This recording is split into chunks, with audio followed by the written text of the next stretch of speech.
வணக்க நண்பர்களே, இன்றைக்கி எதை பற்றி பார்க்க போகிறோம் பார்த்தீங்கன்னா, நம்மக்கிட்ட என்னென்ன கருவாடுகள் இருக்குது, என்னென்ன கருவாடுகள் என்னென்ன பதத்தில் காய வச்சு மக்களுக்கு எல்லா ஊருக்கும் அனுப்புகிறோம், அந்த வீடியோ தான் பார்க்க போகிறோம். நம்மக்கிட்ட வாங்க நண்பர்கள் என்னென்ன கருவாடு இருக்குதுன்னு வீடியோவை பார்த்துட்டு வந்துடலாம்.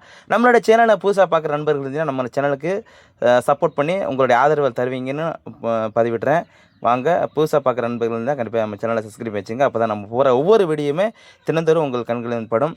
வாங்க வீடியோக்களை பார்க்கலாம். இது பார்க்க கருவாடு பார்த்திங்கன்னா அதாவது குழந்தை பெற்ற பெண்களுக்கு அதிக கொடுக்கக்கூடிய ஒரு சிறந்த கருவாடுங்க. இது வந்துட்டு பேர் பார்த்தீங்கன்னா கொதிப்பு காரல் கருவாடு. எவ்வளோ தெளிவாக எவ்வளோ சுத்தமாக வச்சுருக்கேன் பாருங்கள். பதப்படுத்தி அதாவது ஒரு 2 நாள் 3 நாள் காய வச்சு நம்ம எல்லா ஊருக்குமே அனுப்பிக்கிட்டு இருக்கோம். அடுத்து பார்க்கக்கூடிய கருவாடு பார்த்திங்கன்னா பண்ணா கருவாடு. இது வந்துட்டு சின்ன குழந்தை வர பெரிய ஆளுகளை சாப்பிட்லாம். இது தொக்கு கிரேவி பார்த்திங்கன்னா சிங்கிள் முள் தான் இருக்கும், ஒரே முள் தான், அழகாக இருக்கும். அது வந்துட்டு ஒரே கருவாடு பார்த்திங்கன்னா பண்ணா கருவாடு. உலகத்தில் வாழக்கூடிய எல்லா மக்களுக்குமே உங்கள் வீட்டுக்கே நாங்கள் கொரியர் மூலமாக அனுப்பி வைக்கிறோம். எவ்வளோ தெளிவாக எவ்வளோ பக்காவாக இருக்குது பாருங்கள். உப்பு பார்த்திங்கன்னா அதிக அளவில் நம்மக்கிட்ட அதிகமாக இருக்காது. 100க்கு பார்த்திங்கன்னா ஒரு 10% ஒரு காவாசி சேர்த்துருப்போம். எதனால் பார்த்திங்கன்னா இந்த கருவாடு கெட்டு போகாத அளவுக்கு தான் நாங்கள் லைட்டாக உப்பு சேர்த்துருப்போம். உப்பே சேர்க்காமல் நம்மக்கிட்ட கருவாடு கிடையாது. சிலவங்க உப்பே இல்லாமல் கருவாடு இருக்கான்னு கேட்குறேன், அது கண்டிப்பாக கிடையாது. அடுத்து பார்க்கக்கூடிய கருவாடு பார்த்திங்கன்னா இது வந்து பாறை வகையை சேர்ந்த ஒரு கருவாடுங்க. இதுக்கு பேர் பார்த்திங்கன்னா சூம்பாறைன்னு சொல்லுவாங்க. இது பார்த்திங்கன்னா சில ஊர்களில் ஓட்டாம்பாறை அந்த மாதிரி ஒவ்வொரு ஊர்களில் ஒவ்வொரு பேர் சொல்லி அழைக்கப்படுறாங்க அந்த கருவாடுக்கு. எங்கள் ஊரில் நாங்கள் பேர் பார்த்திங்கன்னா சூம்பாறைன்னு சொல்லுவோம். அதாவது நல்லாயிருக்கும். இது பார்த்திங்கன்னா திருக்கை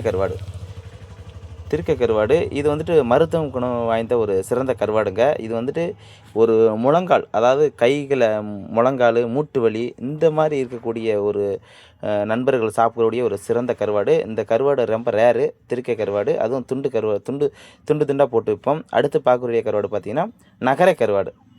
இது நகர கருவாடு எங்கள் ஏரியாவில் அதிகமாக சேல்ஸ் ஆகிட்டுருக்கு. மக்கள் அதிகமாக வாங்குகிற கருவாடு பார்த்திங்கன்னா இந்த நகர கருவாடுலாம் ஒன்று சிறந்த கருவாடுங்க. எவ்வளோ தெளிவாக பர்ஃபெக்டாக காய வச்சுக்கோ. நம்மக்கிட்ட பார்த்திங்கன்னா அனைத்து கருவாடும் இருக்குது. அடுத்து பார்க்கக்கூடிய கருவாடு பார்த்திங்கன்னா இறால், அதாவது அந்த கூனி இறால்னு சொல்லுவாங்க. இதை பார்த்திங்கன்னா அப்படியே கொஞ்சோண்டு எடுத்து கொஞ்சோண்டு வெள்ளைப்பூடு கொஞ்சோண்டு பட்டை மிளகாய் போட்டு அரைச்சி அப்படியே பொடி பண்ணி சாப்பிட்லாம். இந்த இட்லி தோசை அந்த மாதிரிக்கு வச்சு சாப்பிட்லாம், சம்பல் மாதிரி வச்சு சாப்பிட்லாம். வேறு லெவல் டேஸ்ட்டாக இருக்கும், சூப்பராக இருக்கும். அப்படியே திங்க அவ்வளோ ஆசையாக இருக்கும். நீங்கள் இறால் ஊறுகாயும் பண்ணி சாப்பிட்லாம், அந்தளவுக்கு தெளிவாக இருக்கும். இது பார்க்கக்கூடிய பண்ணா கருவாடை பார்த்துக்கிட்டு இருக்கோம். அடுத்து பார்க்கக்கூடிய கருவாடு பார்த்திங்கன்னா வஞ்சரம், பட்டாரை வஞ்சரம் கருவாடு. இது பாருங்கள் எவ்வளோ தெளிவாக இருக்குது பாருங்கள். இது வந்துட்டு வஞ்சரம் பட்டறைக்குள்ள உள்ள எடுத்து வச்சு நாங்கள் பதப்படுத்தி வச்சுருக்கோம், வஞ்சரம் கருவாடு. அடுத்து பார்க்கக்கூடிய கருவாடு பார்த்திங்கன்னா பாருங்கள், இது வந்துட்டு மத்தி கருவாடு சொல்லுவோம் நாங்கள். ஒவ்வொரு ஊரில் சூடை கருவாடுன்னு சொல்லுவாங்க. ஆமாம், ஒவ்வொரு ஊரில் ஒரு பேர் தான். சில ஊர்களில் கவலை கருவாடுன்னு சொல்கிறாங்க, கவலை மீன் கருவாடுன்னு சொல்கிறாங்க. கோயம்புத்தூர், திருப்பூர் இந்த ஏரியா சைடு கவலை கருவாடுன்னு சொல்கிறாங்க. ஆமாம், எவ்வளோ தெளிவாக இருக்குது பாருங்கள். இது வந்துட்டு குழம்பு கருவாடுங்க. அடுத்து பார்க்கக்கூடிய கருவாடு பார்த்திங்கன்னா நகரை கருவாடு. இதுவும் குழம்பு வச்சுக்கலாம், பொரிச்சிக்கலாம், சூப்பராக இருக்கும், அருமையாக இருக்கும். பாருங்கள் எவ்வளோ தெளிவாக காய வச்சு பதப்படுத்தி கொடுக்குறேன் பாருங்கள். இந்த ஸ்க்ரீனில் பார்க்குற உங்களுக்கு கருவாடு என்னென்ன கருவாடு வேணுமோ என்னுடைய வாட்ஸ்அப் நம்பர், இந்த நம்பர் தான். வாட்ஸ்அப்லேயும் மெசேஜ் ஹாய்ன்னு போட்டிங்கன்னா ரேட்டு ஃபோட்டோஸ் எல்லாம் சென்ட் பண்ணி விட்டுருவோம். இல்லை உங்களுக்கு எதுவும் டவுட் இருந்துச்சுன்னா கேட்டிங்கன்னா எனக்கு கால் பண்ணி கேட்டிங்கன்னா அந்த தகவலையும் உங்களுக்கு சொல்லிடுவாங்க நண்பர்களே. பாருங்கள், நாங்கள் உங்கள் வீட்டுக்கே கொரியர் மூலமாக அனுப்பி வச்சிடும். 1 நாள் அல்லது 2 நாள் உங்கள் வீட்டுக்கு வந்துடும். எல்லா தமிழ்நாடு, இந்தியா முழுவதும் எல்லா ஊருக்கும் அனுப்புகிறோம். அடுத்து பார்க்கக்கூடிய கருவாடு பார்த்திங்கன்னா ஃபஸ்ட்டு குவாலிட்டி கோவா நெத்திலி கருவாடுங்க. எவ்வளோ தெளிவாக எவ்வளோ சுத்தமாக இருக்குது பாருங்கள். பார்க்கவே அப்படி ஆசையாக இருக்குது, எச்சி ஊறுது, திங்கலாம் போல், பச்சையில் திங்கலாம் போல் இருக்குது. இது கருவாடு சாப்பிடக்கூடிய நண்பர்கள் யாருமே இருக்க முடியாது. கொஞ்சோண்டு நெத்திலி கருவாடை போட்டு பச்சை மிளகாய், கொஞ்சோண்டு வெங்காயம், கொஞ்சோண்டு தக்காளியை போட்டு அப்படியே இது கிரேவி மாதிரி பண்ணோம்னா வேறு அளவு டேஸ்ட்டாக இருக்குங்க. பாருங்கள் எவ்வளோ தெளிவாக. திடீர்னு நீங்கள் ஆஃபீஸ் போகணுன்னு நினச்சிங்கன்னா அவசரமாக குழம்பு வைக்க முடியாது. இந்த நெத்திலி கருவாடை கொஞ்சோண்டு போட்டு ஒரு கிரேவி மாதிரி வச்சு சாப்பிட்டு போகலாம், வேறு லெவல் டேஸ்ட்டாக இருக்கும். கொஞ்சோண்டு சாப்பிடக்கூடிய இடத்துல 2 பிளேட் சாப்பிட்லாம். அடுத்து பார்க்கக்கூடிய கருவாடு பார்த்திங்கன்னா வெளமீன் கருவாடுங்க. இது வெளமீன் கருவாடு துண்டு போட்டு வச்சுருக்கேன் பாருங்கள். இது துண்டு கருவாடு துண்டு தான் போட்டு வச்சுருக்கோம்.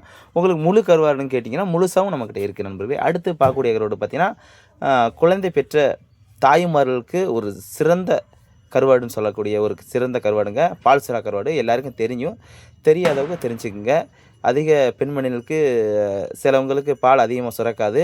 அதனால் அந்த பால் சுறா கருவாடை கொடுத்தீங்கன்னா அதிக அளவில் பால் உற்பத்தி ஆகிறதுக்கு வாய்ப்புகள் இருக்குது. அடுத்து பார்க்கக்கூடிய கருவாடு பார்த்திங்கன்னா இது வந்துட்டு இதுவும் பால் சுறா தான். இது வந்துட்டு போன்லெஸ்ஸாக வந்துடும். இது வந்து திருக்க கருவாடு. இது வந்துட்டு சின்ன திருக்க அந்த சொல்லுவாங்க. இது திருக்க கருவாடு. அடுத்து பார்க்கக்கூடிய கருவாடு பார்த்திங்கன்னா தொண்டான் கருவாடு, தொண்டான், முரல் கருவாடு, மொதக்கண்ட கருவாடுன்னு சொல்லுவாங்க. 3 பேர் இதுக்கு சொல்லி அழைக்கப்படுது. நல்லாயிருக்கும். இது கிரேவி, தொக்கு இந்த மாதிரி வச்சு சாப்பிட்றதுக்கு நல்லாயிருக்கும். செதை அப்படியே இருக்கும், உடையாமல் இருக்கும். அடுத்து பார்க்கக்கூடிய கருவாடு பார்த்திங்கன்னா காரல். இது அதிக அளவில் இந்த கேரளா இதுக்கு பேர் என்ன சொல்லுவாங்க பார்த்திங்கன்னா முள்ளம் கருவாடுன்னு சொல்லுவாங்க. முள்ளம் அதிக அளவில் நம்ம எக்ஸ்போர்ட் ஆகிட்டுருக்கு. நம்ம ஏரியாவிலேருந்து கேரளாவுக்கு எக்ஸ்போர்ட் அதிகமாக வந்து எடுத்துகிட்டு போகிறாங்க. முள்ளம் கருவாடுன்னு சொல்லலாம். கேரளா வாழக்கூடிய மக்கள் அதிகமாக இந்த கருவாடை நம்மளோட சேனலுக்கு தொடர்ச்சியாக நீங்கள் இவ்வளோ நேரம் பார்த்ததுக்கு ரொம்ப நன்றி மக்களே. நான் கண்டிப்பாக நம்ம சேனல் பிடிச்சிருந்தா லைக் பண்ணிக்கிறங்க. அப்படியே மறந்துடாமல் சப்ஸ்கிரைப் பண்ணுங்கள். பெல்லைக்கன் பட்டனையும் ஒரு டச் பண்ணிக்கிறங்க. அப்போ தான் நம்ம தொடர்ச்சியாக கருவாடை சம்மந்தப்பட்ட தொடர்ச்சியான வீடியோக்களில் தினந்தோறும் உங்களுடைய கண்கள் வந்து தினந்தோறும் படும். இவ்வளோ நேரம் நம்ம வீடியோ பார்த்தவங்க அனைவருக்கும் நன்றின்னு வாழ்த்து தெரிஞ்சுக்கிறேன். மீண்டும் அடுத்த வேலை சந்திப்போம். பாய். நன்றி உறவுகளே.